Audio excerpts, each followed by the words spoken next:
Ezekiel Harper stood stiffly at the altar of the weathered Dry Creek Chapel, the sweltering Arizona sun outside seeping through cracked window panes. Beside him stood Adelaide Slade, a woman twice his size, with a presence as fierce and unyielding as the desert itself. The townsfolk's whispers echoed faintly through the heavy wooden walls, the air thick with dust, sweat, and the tension of a desperate bargain. For one single cow, Ezekiel was marrying Adelaide, a transaction that stunned even the most hardened ranchers of Dry Creek. It was the summer of 1884, and the Arizona Territory baked under an unforgiving sun. The thermometer read 104 degrees Fahrenheit, the sky a harsh, unrelenting blue streaked with shimmering heat. Dust swirled endlessly in the dry wind, choking the sparse greenery and silencing the cattle long before their bones showed. The Harper Ranch, once thriving, was now a graveyard of lost dreams and parched soil. The bank had sent its final warning, foreclosure looming in 30 days, or all would be lost. Ezekiel was a man carved by this harsh land.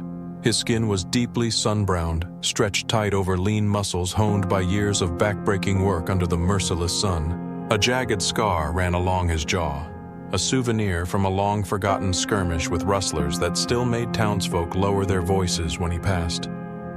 His eyes, sharp and steady, held a quiet determination born from hardship and the weight of responsibility. He was a veteran of more than just battles. He carried the burden of a dying legacy.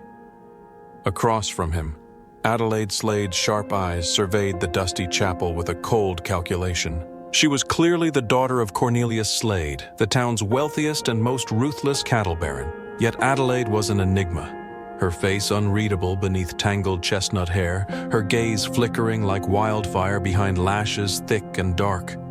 The years had forged her into a woman as formidable as the desert cliffs, and yet in the dim light, a shadow of something guarded lay beneath her composed exterior. As the ceremony concluded, the murmurs outside grew louder, blending with the distant creak of parched wood and the clatter of hooves on dry earth. Later that night, in the small bedroom above the chapel, Adelaide turned the key in the heavy wooden door, the sound sharp in the silence. She faced Ezekiel, her voice low and resolute. "My name's not Adelaide. If you love tales of grit, redemption, and love that lasts, subscribe to Dust and Destiny now and ride with us to the very end." The sun had barely dipped behind the jagged peaks when Ezekiel Harper found himself seated across from Cornelius Slade in the dim, smoky haze of the Dry Creek Saloon. The air was thick with the scent of whiskey and sweat, the low murmur of poker games and restless gamblers filling the room. Slade, a man as wide as he was ruthless, leaned forward, his sharp eyes glinting with cold calculation. "Marry my daughter, Adelaide," he said, voice heavy with finality, "and I'll hand over a purebred heifer worth more than the rest of your herd combined. Clear your debts, save your land." Ezekiel's jaw clenched, the words tasting bitter. To marry for cattle, like a trade of beasts rather than a man for a woman, was humiliation carved deep into his pride. His lean frame stiffened, fingers curling around the worn leather of his hat as if seeking strength. The crushing weight of the bank's foreclosure notice was no stranger, shadowing his every step. Still, the idea of binding himself to Slade's family felt like shackles of a different kind, chains forged by desperation and quiet surrender. He rose without a word, the silence between men louder than any argument. The deal was struck that evening, but Ezekiel's heart remained wary, braced against the unknown. The ride back to the Harper Ranch was a study in tension. The dusty trail stretched ahead, endless and unforgiving beneath the blistering stars. Adelaide sat tall in the saddle beside Ezekiel, her earlier shyness replaced by a strange, commanding presence. The quiet that settled between them was not the comfortable kind, but one layered with unspoken challenges. As they crossed the broken fence line into the barren fields, Adelaide's voice broke the night. "I'm not who you think I am," she said, eyes flickering in the moonlight. "My name isn't Adelaide Slade." Ezekiel's horse shifted nervously, and he turned to meet her gaze, puzzled but alert. "I'm Clara Walsh," she confessed, her tone edged with steel. "I'm the daughter of a man Cornelius Slade killed." He destroyed my family, left us with nothing but ashes and sorrow. I came here to see him pay." The words hit Ezekiel like a cold gust. His stubborn independence flared. He was no man to be dragged into another's war, especially one wrapped in secrets and vengeance. "You want to kill Slade," he said slowly, "using me as a pawn." Clara nodded, her jaw set with determination. "You're already part of this, whether you like it or not." Ezekiel's eyes narrowed, torn between the instinct to reject and the reality binding him closer to a fight he hadn't chosen but couldn't escape. In that moment, beneath the burning stars of Dry Creek, two broken souls found themselves caught in a web woven from dust, blood, and desperate hope. The next morning dawned over Dry Creek with a blistering heat that already promised another day scorched by the relentless Arizona sun. Ezekiel and Clara mounted their horses with a quiet sense of truce, the fragile peace between them forged more by necessity than trust. They set out together to check the remaining herd, their horses kicking up clouds of dust as they moved slowly across the cracked earth. At first, their silence was thick, each wrapped in their own thoughts, the weight of past wounds heavy in the air. Yet small moments began to weave a subtle connection. When a sudden gust spooked one of the younger horses, Clara's steady hand reached out, her touch calm and assured as she soothed the trembling animal. Ezekiel watched her closely, the corner of his mouth lifting in a rare, almost imperceptible smile. Later, noticing her lips cracked and dry, he offered a canteen of cool water without a word, the simple gesture speaking volumes. As they rode, memories began to surface, unbidden but vivid. Clara's mind drifted back to the creek near her father's ranch, a place once alive with the rush of clear water tumbling over smooth stones, the sweet scent of cottonwoods lining its banks. That creek had been her childhood sanctuary, a refuge where laughter echoed and dreams were woven. All of it had vanished when Cornelia Slade dammed the water, drying up the land and leaving her family to wither in silence and dust. The sound of that lost creek echoed in her heart like a ghost, a reminder of everything stolen from her. Ezekiel's own memories clawed their way to the surface. A cold, starless night when shadows crept across his land, rustlers stealing his cattle under cover of darkness. The helpless rage, the endless pursuit through barren hills, and the bitter taste of loss haunted him still. It was a wound as raw as the scar on his jaw, a silent testament to battles fought and sacrifices made. Unspoken, these fragments of their past hinted at an unexpected link. Years ago, at a cattle auction in a neighboring town, their paths had brushed. Ezekiel had been bidding on a prized bull, his focus sharp and unwavering. Clara, then still bearing her father's name, stood among the crowd, her eyes fierce and watchful. Neither had known then how fate would twist their lives, how tragedy and vengeance would later bind them together in the harsh wilderness of Dry Creek. As the sun climbed higher, the tension between them began to ease, softened by shared purpose and the quiet rhythm of the land. Their conversations, once clipped and guarded, started to carry a trace of respect. In the unspoken understanding that survival demanded alliance, two wounded souls edged closer, their stubbornness yielding to a fragile but growing trust. By midday, as they rode back toward the Harper Ranch, the dust settling around them like a veil, Ezekiel glanced at Clara and nodded. It was a small gesture, but in that glance lay the promise of something more, a beginning forged not in blood alone but in the hope of redemption and the slow healing of old scars. As dusk settled over Dry Creek, casting long shadows across the dusty porch of the Harper Ranch, Clara stood before the fading light, her shoulders tense with a secret long held close.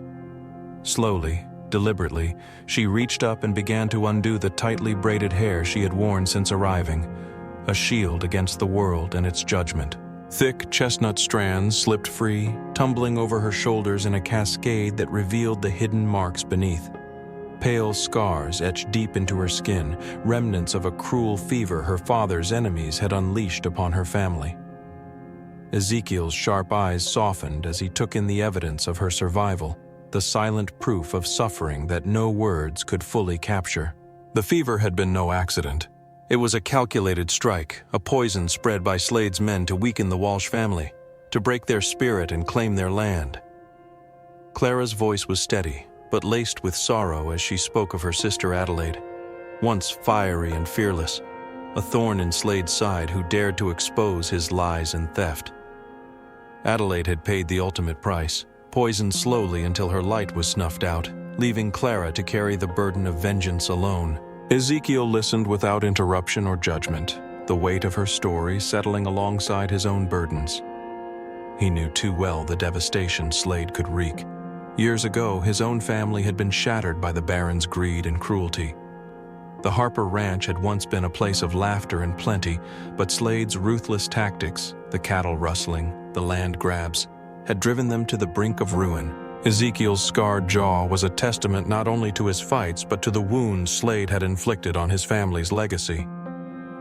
In that shared silence, a fragile bond formed between them, woven from pain and the hard-earned wisdom that came with loss. Neither was a stranger to betrayal or sacrifice. Both carried scars that ran deeper than skin, etched into the very fabric of their lives.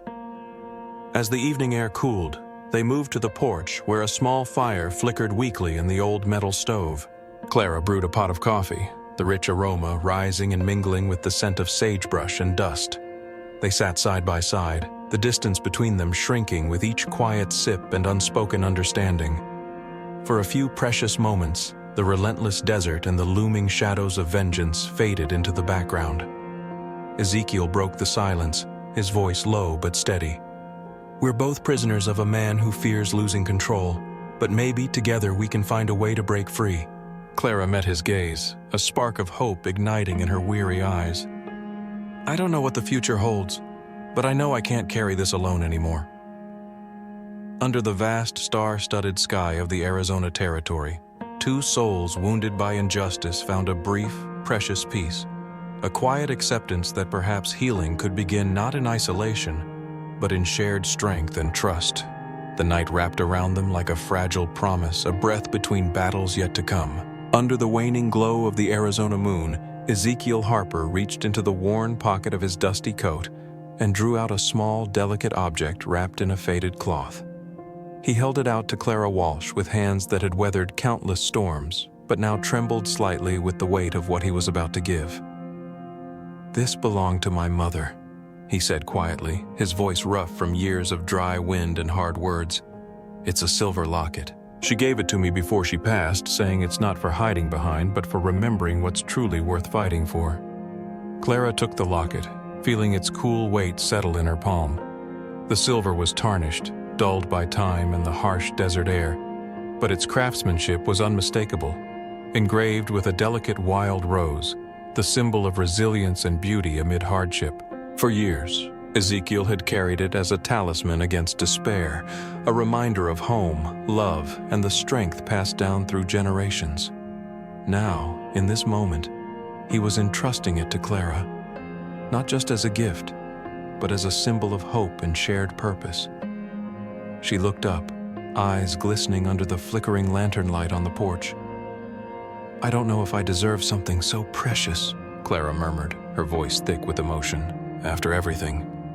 The lies, the pain, the fight I've carried alone." Ezekiel shook his head slowly, a faint smile breaking through the stoic lines of his face. "It's not about deserving. It's about choosing to remember what we're fighting for, life beyond the dust and blood. You're no longer alone in this. That locket is a reminder that even in the darkest times, something pure and lasting remains." Without hesitation, Clara unclasped the simple chain around her neck and replaced it with the silver locket, letting it rest openly against her chest. The act was more than symbolic. It was a declaration. No longer would she conceal her true identity behind the falsehood of Adelaide Slade, nor would she hide her scars and the truth they bore. She was reclaiming herself, embracing the strength born of pain and the courage to face whatever lay ahead. Ezekiel's gaze lingered on her, respect and something softer mingling in his eyes. "You wear it well," he said softly. "A symbol not of the past we've lost, but of the future we still have to fight for." Clara touched the locket gently, a steady resolve settling over her features. "It's not just about revenge anymore," she said. "It's about living, building something that Slade and his cruelty can never take away. For my sister, for my father, for the land that still breathes beneath this dust." Ezekiel nodded, the hard lines of his face relaxing as he reached over to clasp her hand in his. "We fight for more than justice. We fight for a chance to heal, to rebuild, and to love without fear." Their hands tightened, a silent vow shared between two warriors hardened by loss, but softened by newfound hope. The silver locket gleamed faintly in the moonlight, a beacon of resilience and renewal. It was a tangible promise that while scars and shadows would never fully fade, they could carry forward, unbroken, unbowed, and united. As the night deepened around them, the quiet of the desert seemed less oppressive. For the first time since their paths had crossed under the unforgiving sun, Ezekiel and Clara felt the stirrings of a future worth fighting for. One not defined solely by vengeance, but by the healing power of trust, courage, and love. The night air in Dry Creek was heavy with a silence that felt wrong, a hush before a storm. Ezekiel Harper stood at the edge of the Harper Ranch's battered fence, eyes narrowed, listening. Somewhere in the distance, the faint thunder of hooves stirred the dust, carried on a chill wind that cut through the desert heat like a blade. Ezekiel's hand moved slowly to the worn revolver at his side, muscles taut beneath sun-baked skin. Something was coming, something deadly. The first shadow appeared on the horizon, a mounted rider silhouetted against the moon's pale light, then another and another. A dozen riders, men clad in dark coats and wide-brimmed hats, their faces grim beneath the glint of steel. Among them rode the corrupt marshal, a man once trusted to uphold the law, now twisted by greed and fear. Ezekiel's heart sank as he recognized the preacher among the group, the very man who had offered sanctuary and prayers, now revealed as a traitor. The preacher's eyes met Ezekiel's across the yard, cold and unyielding. The betrayal cut deeper than any bullet could. Ezekiel clenched his fists, anger and betrayal fueling his resolve. Slade's men had come to claim the Harper Ranch, but they would find more than empty land. Inside the dimly lit cabin, Clara Walsh moved swiftly. She reached beneath the loose floorboards and pulled out a small sealed box. The evidence she had been hiding, proof of Slade's illegal dealings and crimes. But she didn't stop there. Her mind raced as she realized time was slipping away. Instead of risking capture with the incriminating box, she grabbed a battered lantern and moved toward the window. With practiced ease, Clara lifted the lantern high, then flicked the flame to send a series of sharp signals. 3 short flashes, 2 long, then 1 short again. Coded messages meant for allies waiting miles away. Allies who had promised to come if the night turned dark. The lantern's light pierced the shadowed landscape, a desperate plea for help. Outside, Ezekiel heard the sudden shout from the front gate, the clang of metal as Slade's men kicked open the latch. Horses stamped, spurred into frenzy by the threat of violence. Ezekiel's mind snapped into survival mode. He steadied his aim on the large torch that burned near the porch, its flame a beacon in the night. With a single shot, the torch exploded into darkness, plunging the yard into blackness. Chaos erupted instantly. Shouts and curses echoed, horses reared, and men fumbled blindly through the smoke and shadows. The sudden absence of light shattered their advantage, buying Ezekiel and Clara precious seconds to regroup. Gunfire cracked through the night, each shot ringing sharp and deadly. Ezekiel moved with the precision of a man who had faced death before, ducking behind barrels and crates, returning fire with cold determination. Clara slipped silently between shadows, her heart pounding as she kept watch for any sign of the approaching help she had called for. The corrupt marshal barked orders, his voice cutting through the clamor. "Find them! Don't let them escape!" But the darkness played against them. Men collided with one another, their eyes blinded by the lack of light. The preacher, cursing under his breath, aimed a pistol blindly toward a flicker of movement, missing by inches. In the midst of the turmoil, Ezekiel's mind flashed back to the scars he bore, the battles fought to protect what little he had left. Now, Every shot he fired was not just for survival, but for the future he and Clara dared to dream of. The fight was no longer just his own. It was a stand for justice, for freedom from Slade's iron grip.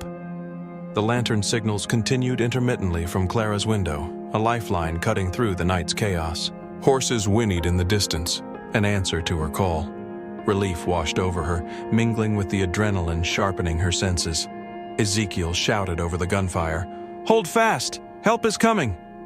The first glimmers of dawn had yet to touch the horizon, but in the dark yard of the Harper Ranch, a fierce battle raged, a crucible where trust, courage, and defiance were tested under the shadow of betrayal. The outcome was uncertain, but one thing was clear. Ezekiel and Clara would fight to the last breath for the land, the truth, and the hope that still flickered like a fragile flame against the night. The first pale light of dawn stretched slowly across the horizon, casting long shadows over the parched earth of Dry Creek. The air, still thick with the dust and smoke of the night's battle, began to cool as the real territorial marshal and his 6 deputies thundered into the clearing. Their horses' hooves beat with a steady, determined rhythm, a promise of law and order riding hard against the fading rain of fear. Unlike the corrupt marshal who had betrayed them, these men carried the weight of genuine authority, men sworn to uphold justice in a land desperate for it. Ezekiel Harper stood on the porch of his battered ranch house, muscles taut beneath sun-hardened skin, his eyes sharp beneath a shadowed brow. Beside him, Clara Walsh clutched the silver locket at her throat, the emblem of the journey that had brought them here, through dust, danger, and desperate hope. They watched as the deputies dismounted, their movements precise, commanding respect from the gathering crowd. Word had spread swiftly after the gunfight. The townsfolk, wary but curious, spilled out from their homes and the dusty storefronts, their faces etched with years of hardship and quiet suffering. They stood at the edge of the clearing, whispers threading through the group like sparks. Some recognized Ezekiel and Clara as the stubborn souls who had dared to defy Slade's tyranny. Others remembered the nights when fear silenced their voices and greed stole their livelihoods. The deputies stepped forward, unfurling worn but official-looking papers, federal warrants bearing seals and signatures that carried undeniable authority. A hush fell over the crowd as the warrants were read aloud. Cornelius Slade and the corrupt marshal were to be arrested immediately on charges of fraud, intimidation, and a slew of violent crimes. The crowd's breath caught as Slade himself was brought forth, shackled and scowling, his empire finally beginning to crumble. Clara moved with quiet determination. From beneath her coat, she produced the box of evidence she had guarded through every peril. The ledger books, the letters, the papers detailing Slade's schemes, forged claims, cattle stolen in the night, men bribed into silence, and threats that had kept the town shackled for years. She presented the documents to the territorial marshal, her voice steady despite the weight of so many eyes upon her. One by one, the townsfolk edged closer, faces drawn with disbelief and dawning hope. For many, the truth was a bitter but necessary medicine. The man they had feared, the figure who had stolen not just cattle but the very soul of Dry Creek, was exposed in the harsh light of day. It was a reckoning years overdue. Ezekiel caught Clara's gaze across the crowd, their eyes locking in a moment heavy with meaning. Victory tasted sweet but was tempered by the knowledge that this was but a single battle in a long war. The scars of betrayal ran deep, and the fight to rebuild and heal would test them anew. The territorial marshal raised his hand to address the crowd, his voice ringing clear and resolute. "Justice will be served. These men will answer for their crimes under the law of this territory and the United States. Let this be a warning that no one is above the law, no matter how much power they wield." An older man from the crowd stepped forward, his weathered face breaking into a cautious smile. "For too long we've lived in fear. Fear of losing what little we have, fear of speaking out. Today we take back what's ours. Not just the land and cattle, but our dignity." His words stirred a murmur of agreement, a ripple of courage spreading through the gathered townsfolk. As the deputies began escorting Slade and the corrupt marshal away, Ezekiel felt a hand brush against his own. Clara's presence grounded him, a reminder of the journey they had shared. from strangers bound by necessity to partners standing on the edge of something new. They exchanged a quiet nod, a pledge to face whatever lay ahead side by side. Yet even in this moment of triumph, the path forward was daunting. The Harper Ranch bore the marks of years of neglect and hardship. The land itself seemed exhausted, waiting for the rain and time to heal its wounds. The townsfolk's eyes were hopeful, but survival in the unforgiving Arizona territory demanded more than hope. It required hard work, trust, and resilience. Clara's voice broke through Ezekiel's thoughts. "This isn't the end," she said softly. "It's the beginning. Slade's grip may be broken, but the scars he left behind run deep. We have to rebuild, not just the land, but the lives and trust of the people here." Ezekiel nodded. "We fight for more than just justice or revenge. We fight for a future where fear doesn't rule, where we can live with honor and freedom. It won't be easy, but it's worth it." Together, they turned toward the ranch house, the rising sun painting the sky with streaks of gold and crimson. The land awaited them, a harsh but honest mistress ready to yield again to those who cared for her. The story of Dry Creek was far from over. The trials that lay ahead would test their resolve, but in the quiet strength they had forged, Ezekiel and Clara found the courage to face the dawn. As the townsfolk began to disperse, whispers of change floated on the morning breeze, words of hope, resilience, and a hard-earned freedom. The legacy of Cornelius Slade would be one of defeat, while the story of Ezekiel Harper and Clara Walsh would become a testament to the power of courage, justice, and the unyielding human spirit. The first light of dawn broke slowly over Dry Creek, spreading a pale golden wash across the cracked earth and weathered buildings of the Harper Ranch. The dust from the night's violent storm still hung heavy in the air, settling like a shroud over the land and the quiet town nearby. The rattling sound of shackles and horses' hooves echoed faintly in the distance as Cornelius Slade and the corrupt marshal were led away by the territorial deputies. Their presence now reduced to nothing more than shadows against the rising sun, a symbol that the reign of fear and injustice had finally come to an end. Clara Walsh and Ezekiel Harper stood side by side at the old fence line, overlooking the barren land that stretched endlessly before them. The morning light caught on the silver locket resting against Clara's chest, a small but powerful emblem of the journey they had endured together. Around them, the world seemed stripped bare. Dry, cracked soil, skeletal trees clawing toward the sky, and the silent ghost of a creek that once fed this land, now reduced to dust. Yet beneath the desolation, a quiet pulse of possibility lingered, like embers waiting to spark into flame. They said nothing at first, letting the cool breeze carry away the last traces of night. The silence between them was heavy, but filled with meaning, a shared understanding that this land and their lives were forever changed. The ranch, scarred by years of neglect, betrayal, and drought, was theirs now to heal, to nurture, and to protect. It was a promise not lightly made. Ezekiel's voice broke the stillness, low and steady as the steady beat of hooves from the deputies fading behind them. "We'll rebuild, not just the fences or the barns, but the water rights too. Without water, this land is nothing but dust. We owe it to those who came before us, to those who never got to see justice done." His eyes, hardened by years of hardship yet softened by hope, met Clara's unwavering gaze. Clara nodded, her hand instinctively touching the locket she wore openly now, no longer a secret, but a symbol of resilience and courage. "We carry their memories with us, not as chains to hold us down, but as a guide to the future. This land deserves more than the legacy Slade left behind. It deserves to thrive, to breathe again, for my sister, for my father, for every soul crushed under that man's greed."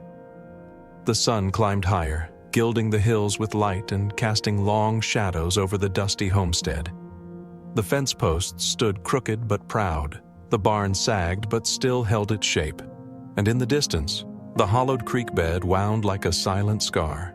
Yet the promise of renewal shimmered in the heat, the stubborn truth that life would find a way to return. Ezekiel breathed deeply, the dry air filling his lungs with a harsh clarity. "It won't be easy, This land is worn and tired, just like us. But there's strength here, deep in the soil and in those who tend it. We're not just fighting for survival anymore. We're fighting for a life worth living. Clara's eyes softened with a rare warmth, and she stepped closer to him. We've both carried heavy burdens. The past didn't vanish with Slade's arrest. It's still here, in every cracked stone and every scar on our bodies. But now, we don't have to carry it alone. We carry it together. Their hands met, fingers intertwining with a quiet strength forged through shared trials. In that touch lay a promise, not only to rebuild the land, but to heal their own hearts. The weight of loss and betrayal remained, but it was no longer a prison. Instead, it was a foundation, solid and true, on which they could build something new. The ranch breathed with the slow, steady pulse of dawn, the silence around them filled with the unspoken hope of new beginnings. Somewhere beyond the horizon, a faint song of birds stirred the morning air. The desert, once a merciless adversary, seemed to soften, touched by the fragile promise of rain and growth. Clara lifted her gaze to the endless sky, streaked now with pink and gold. This is our land now, our fight, and our home. Ezekiel smiled, the lines of hardship softened by hope. Together, the sun rose fully, bathing Dry Creek in warm light that chased away the shadows of the past. It was a beginning, not an end, of a journey that would test their resolve, their courage, and their capacity to love. But in that moment, beneath the vast Arizona sky, Ezekiel Harper and Clara Walsh found peace in the knowledge that they were no longer defined by their scars or their pain, but by their strength to carry on. As the townsfolk began to emerge from their homes, tentative but curious, whispers of change and renewal spread like wildfire through the dry streets. The story of two unlikely allies who stood up to tyranny and reclaimed their lives was already becoming legend, a beacon for all who dared to hope in a harsh and unforgiving world. And so the dust settled, but the story lived on, a story of grit, redemption, and the enduring power of the human spirit. If stories like this stir your soul, subscribe now, share it with a friend, and tell us your thoughts in the comments.